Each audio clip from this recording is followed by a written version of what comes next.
एक छोटे से गांव में एक पंडित रहता था। उसकी एक बड़ी ख्याति थी। गांव वाले मानते थे कि जब भी वह पंडित नाचता है तब बारिश जरूर होती है।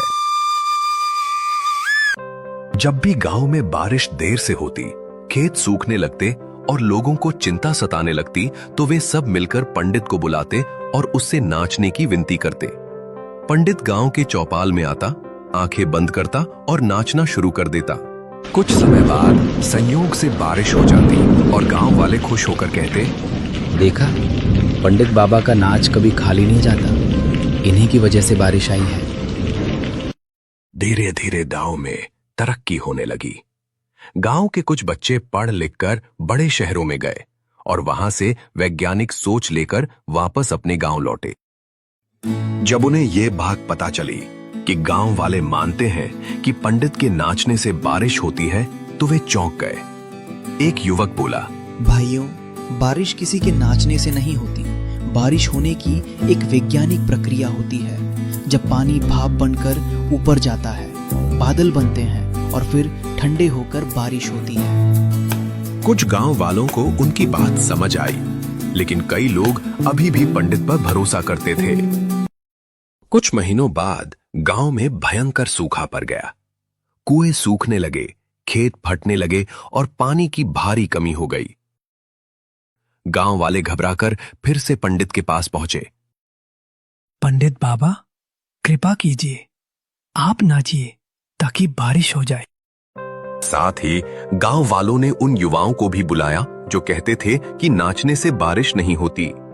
एक बुजुर्ग ने युवाओं से कहा, अगर तुम्हारा कहना सही है कि नाचने से बारिश नहीं होती, तो तुम भी हमारे साथ नाच कर दिखाओ। युवाओं ने सोचा, हमें लोगों को समझाना है कि बारिश मेहनत और प्रकृति की प्रक्रिया से होती है, न कि अंधविश्वास से। उन्होंने नाचना शुरू कर दिया। कुछ घंटे बीत गए पर बारिश नहीं हुई। उसमें से एक लड़का बोला, हमने तो पहले ही कहा था कि नाचने से बारिश नहीं होती। अब बारी थी पंडित की। उन्होंने नाचना शुरू किया। सुबह से रात हो गई, रात से अगली सुबह हो गई। गांव वाले हैरान थे।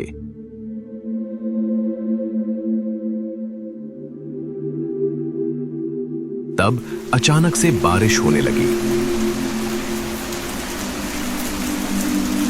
ये देखकर सब खुश हो गए। उन लड़कों को पहली बार अपनी सोच पर संदेह हुआ। बारिश बंद होने के बाद एक युवक बोला, पंडित जी, ये कैसे हुआ? हम नाचे तो बारिश नहीं हुई और आपके नाचने से बारिश हो गई। तब पंडित जी ने कहा, बेटा, तुम बारिश कराने के लिए नाचे और मैं बारिश होने तक नाचा। सब लोग आश्चर्य से उसकी ओर देखने लगे। पंडित ने आगे कहा, मैं तब तक नाचता रहता था जब तक बारिश अपने समय पर खुद नहीं हो जाती थी। लोगों को लगता था कि मेरे नाचने से बारिश हुई, लेकिन असल में बारिश तो अपने समय से ही आती है। इस कहानी से हमें सीख मिलती है कि लक्ष्य को पाने के लिए लगातार संघर्ष करते रहो।